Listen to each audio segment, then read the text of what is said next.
Assalamualaikum warahmatullahi wabarakatuh.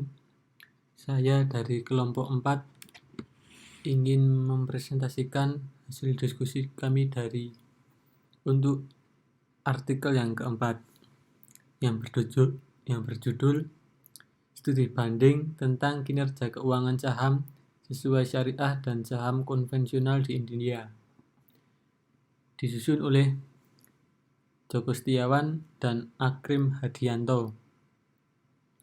Langsung saja.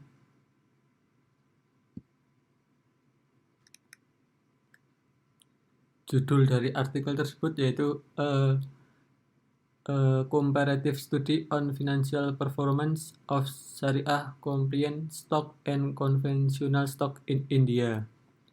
Penulisnya yaitu Saidalafika dan MD Rashid Faroqi.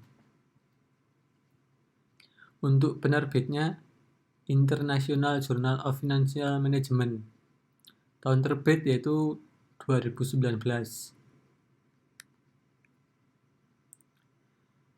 Latar belakangnya yaitu keuangan Islam adalah keuangan berdasarkan prinsip-prinsip syariah. Syariah berarti prinsip-prinsip Islam yang membimbing setiap aspek kehidupan muslim mulai dari kehidupan sosial hingga ekonomi. Keuangan sesuai syariah merupakan praktik keuangan yang memenuhi hukum Islam. Untuk tujuan penelitiannya yaitu untuk menguji kinerja saham-saham tertentu yang sesuai syariah yang terdaftar di BSE atau Bombay Stock Exchange India dan untuk membandingkan kinerja saham-saham yang sesuai dengan syariah dengan saham konvensional terpilih dengan mempertimbangkan 10 saham yang secara konsisten patuh syariah yang terdaftar tanpa S&P BSE Syariah 50 Index.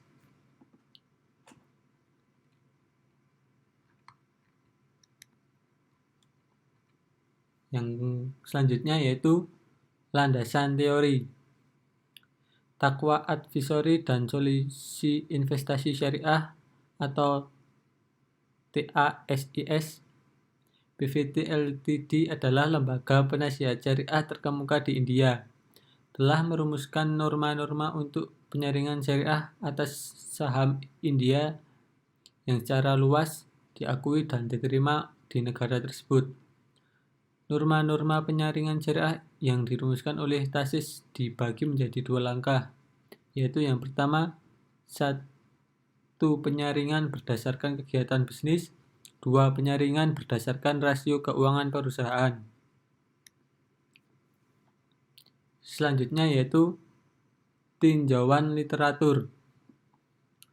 Yang pertama, Hakim dan Rashidian, Hussein, Muhammad dan Ruby telah menganalisis kinerja indeks pasar saham konvensional menggunakan data pasar saham.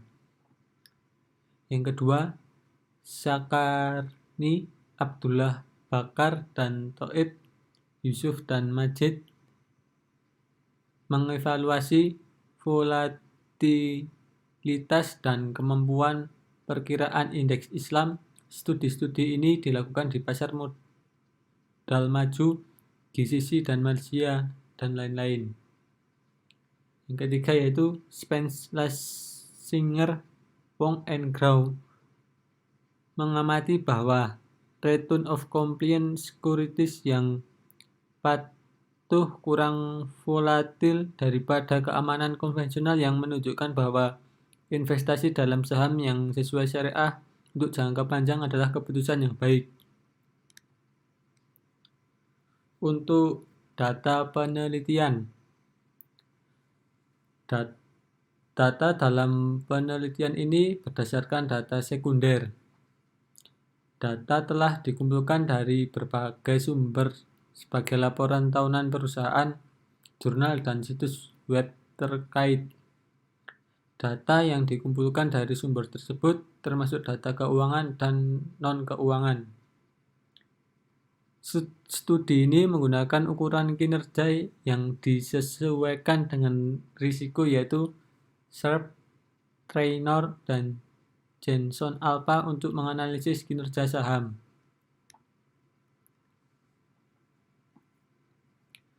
Untuk analisis data, analisis kinerja komparatif saham berbasis syariah dan konvensional berdasarkan rasio Sharpe. Di dalam tabel ini menunjukkan rasio Sharpe rata-rata sekuritas berbasis saham syariah dan konvensional untuk periode penelitian pada 2017. Rasio Sharpe rata-rata dari semua sekuritas berbasis syariah adalah negatif 0,924, sedangkan rasio rata-rata sekuritas konvensional untuk periode yang sama adalah negatif 1,247.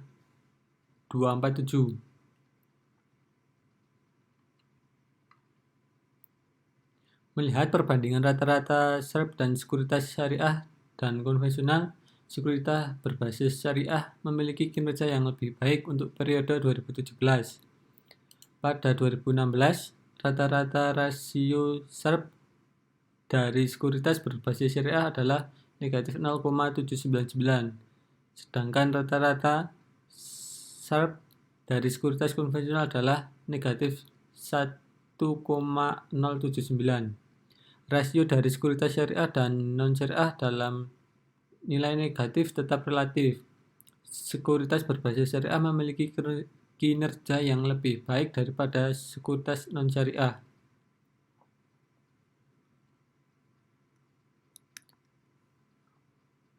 Untuk yang kedua yaitu analisis kinerja komparatif saham syariah dan konvensional berdasarkan rasio Traynor. Pada tabel yang kedua ini diamati bahwa rasio Traynor rata-rata sekuritas berbasis syariah untuk tahun 2017 adalah negatif 0,065 dan rasio Traynor rata-rata sekuritas konvensional adalah negatif 0,076. Efek berbasis syariah memiliki kinerja yang lebih baik daripada efek konvensional. Pada tahun 2016, sekuritas berbasis syariah memiliki rasio Traynor rata-rata negatif 0,545, sedangkan rata-rata rasio Traynor sekuritas konvensional adalah negatif 0,107, yang menunjukkan bahwa sekuritas berbasis syariah memiliki kinerja yang lebih baik daripada konvensional.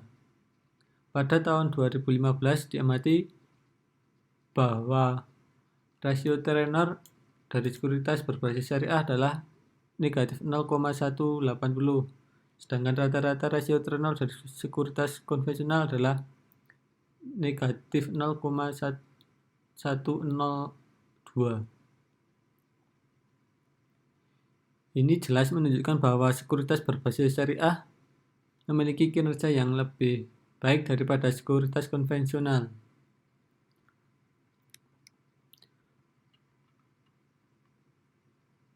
Untuk yang ketiga yaitu analisis kinerja komparatif saham syariah dan konvensional berdasarkan rasio Jensen Alpha. Bisa dilihat di tabel bahwa rata-rata rasio Jensen Alpha dari sekuritas berbasis syariah untuk tahun 2017 adalah 0,092, sedangkan rasio rata-rata Jensen Alpha untuk sekuritas konvensional adalah 0,61. Kinerja efek berbasis syariah relatif lebih baik daripada konvensional. Pada tahun 2016, rasio Jensen Alpha dari sekuritas berbasis syariah adalah 0,12 dan rata-rata sekuritas konvensional adalah 0,76. Kinerja efek yang sesuai berdasarkan rata-rata rasio Traynor ditemukan lebih baik daripada efek konvensional.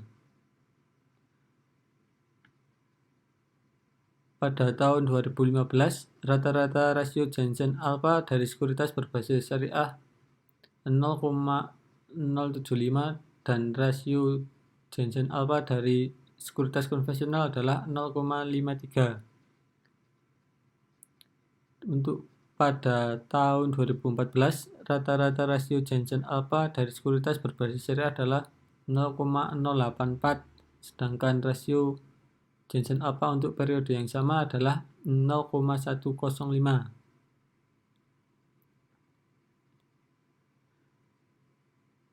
Pada tahun 2013, diamati bahwa rasio Janssen Alpha sekuritas syariah adalah 0,054 dan rasio Janssen Alpha dari sekuritas konvensional adalah 0,99.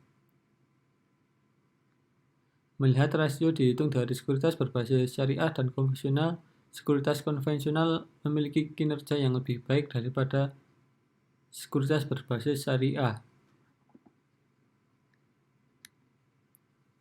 Untuk kesimpulannya yaitu, studi ini menguji kinerja komparatif dari saham yang sesuai syariah dan saham konvensional yang terdaftar di BSE di India, dan menyampaikan bahwa saham yang sesuai syariah pilih mengungguli saham konvensional terpilih. Namun para peneliti benar-benar menerima keterbatasan latihan ini dalam menentukan kinerja berdasarkan batas jumlah stok dan periode optimisasi bisa diperbesar untuk menyelubangi tingkat informasi yang lebih besar. Untuk kritik dan caranya, kritiknya yaitu data sampel yang diambil dalam penelitian ini tidak maksimal. Saham perusahaan yang diambil kurang begitu jelas. Tidak ada bagan atau cat tentang hubungan antara variabel. Dalam analisis data tidak dipaparkan dengan maksimal. Untuk caranya yaitu, sebaiknya penelitian ini harus diteliti dengan lebih lanjut dan secara maksimal. Sekian presentasi dari kelompok 4. Apabila ada kekurangan atau tutur kata yang kurang berkenan, mohon maaf. Assalamualaikum warahmatullahi wabarakatuh.